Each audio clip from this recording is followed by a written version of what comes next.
right, so let's get into making this turkey leg. We're gonna start off by making the dirty rice. So we got some bell pepper and some onion that we're gonna saute in a little vegetable oil.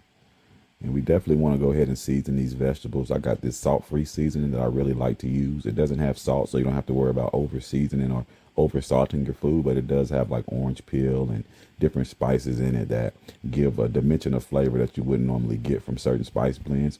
So I do like to use it. And that's one gift that I would say, you use different ingredients to kind of add dimensions of flavor to all your food. And, when I see different spices at the store, I'll kind of read and see what's in it.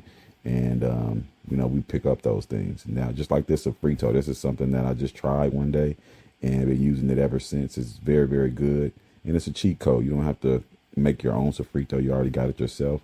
I just add a little seasoning to it to kick up the flavor a little bit. This jollof rice seasoning is going to give us good spice and give us a little jollof flavor. When you're using a tomato base with jollof, that's a perfect blend and combination of flavors.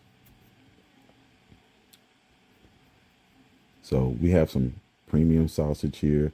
And this is the cool part about cooking. You can use whatever you like. If you want to use ground beef, ground turkey, whatever in this dirty rice, ground lamb, whatever you feel like you should do. And we're just going to brown that up with that vegetable mixture and that sofrito. And it's just going to have so much flavor. Now, if you use ground meat other than sausage, you want to season it because a sausage has a natural saltiness that doesn't need a lot of seasoning. But if you're using like a ground beef or ground lamb or something, you definitely want to season that. So then we're going to add our water. Instead of adding chicken broth, we're just going to make our own by adding this chicken bouillon. Right? And that's going to add so much flavor to the dish where a regular chicken broth may not add as much flavor. And we're going to add garlic. And we want to add it at this stage because we don't want it to be overcooked or burnt. And then we're going to add some bay leaves. All the ones I had were all chopped up, and I hate to put them in there like this, but I still want the notes that the bay leaves add. So I'm just going to go ahead and add them, and we'll just have to pick them out when I eat it. Now we'll just add our rice. And of course, it's 2 cups of liquid for every cup of rice. So, you just do your measurements that way. And you're going to mix that all together. Bring it back up to a little boil, and you roll it. And trust me, guys, this is just flavor on top of flavor. Just starting with the vegetables all the way up to adding the rice. Now we're going to cover that, reduce our heat, and give it about 20-25 minutes. Now we got this I can't believe it not butter. We're going to go ahead and work on our beans. So we just put a little bit of that butter in the pan. And then we're going to add some onion. I don't have any more bell pepper, but I would have added some bell pepper. But sometimes when you're working on stuff, you just have whatever you have. And I've been eating charro beans at the restaurants. I kind of wanted to just make my own. And so once again, that sofrito is going to add so much dimensions of flavor. And look, it has the green peppers in it. So me not having bell peppers is not that bad. Go in with some garlic. And this is just a great base. It's just creating a base of flavor. Right? Then we go Italian seasoning. Italian seasoning and tomato always go great together.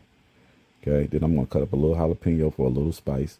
But it's pickled jalapeno, so it's not going to be super spicy. But it's just going to add some flavor and add some kick. Right, then we're going with our canned beans. This is a cheat code, guys. You can soak beans if you want to, soak some pinto beans and do it that way. But this is just the easy way to do it. Now, with these beans, they already had chipotle peppers in it. So it did turn out to be a little spicier than I would like. But the flavor was still very, very good. And we can just get regular pinto beans next time. That's one step I did learn from this particular cooking experience. So now we want to taste it to see what we need to add, right? Because when you're doing anything canned, you don't want to taste it. You don't want to not taste it because you don't know what it tastes like coming out of the can. So once you taste it, then you'll know how to finish up your seasoning. You don't want to just go ahead and add a whole bunch of stuff and they already have it in there. So after tasting it, it tastes good. But I knew I needed to add a little cinnamon, some brown sugar, and some cumin. Right? So we're going to go ahead and do that. Just to balance out everything. That's what we wanted to do. And, that's all what cooking is balancing flavors. You don't want to over season anything. right? So we're going to add those 3 ingredients, and then we're going to mix that all together. And you want to keep stirring, make sure everything doesn't stick to the bottom of the pan. This is a non-stick skillet, so it's hard for it to stick. But if you leave beans in the pan too hot for too long, they will stick. So you just want to make sure you're stirring occasionally. All right, so now we're going to go ahead and finish up the beans. We're going to give it a retaste to make sure that we got enough of all the seasonings that we want in there. And this is a key step when you're cooking, guys. If there's anything that you can taste while you're cooking, just go ahead and taste it, because it allows you to know what you need and what you don't need. Make sure you blow it. You don't want to burn your tongue off or burn the roof of your mouth off. Then you ain't going to be able to taste nothing. You know what I'm saying? So after tasting that, they right on point. So good. So now we're going to go ahead. Our rice is done. We just go ahead and take a fork and fluff that up. See how pretty that is? It has turned yellow, and it has the sausage, the bell pepper, the onion, all that stuff that we put in there. This is a delicious dirty rice. I would have added some celery, but I didn't have any.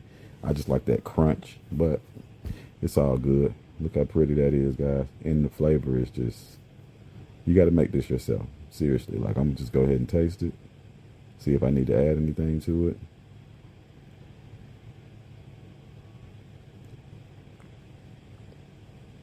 And I don't need to add nothing, like, it's crazy work. So now we had a smoked turkey leg, right? So we just wrapped it up in some foil, put it in the oven, and let it get super, super tender. So it just basically, you know, melt in your mouth. All right, and now we're going to cut it open. And we're going to stuff it with the rice. And this is one of them cool things. It's almost like a family dish, because the turkey leg is so big that, you know, once you put the rice in there, people can just come, you know, pick the piece of turkey off and pick the rice off and everything like that. But you see how tender that is. You see how easily it came apart. You didn't have to put any pressure on a knife or whatever. We just kind of touched it. And then we're going to take our dirty rice and stuff it right up on the inside. And these flavors together, guys, are just, they're just amazing. Like, they work. They work.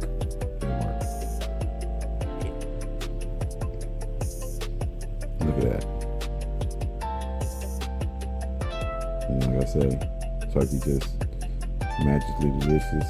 And the hard part is when you're holding the camera, it's trying to get that rice and the turkey on the thing. You got the camera in one hand and you got the fork in the other hand. So if anybody want to come taste food, somebody want to come hold the camera for me, let me know. But you can get delicious, amazing recipes like this on our channel. Make sure you continue to watch Eat and Drink TV. Make sure that you watch Physician in the Kitchen, Fat Boy Chronicles. When you put them charro beans with it, they're just so good. But you can order from Miller's Catering at millerscateringclt.com. We'll see y'all next time.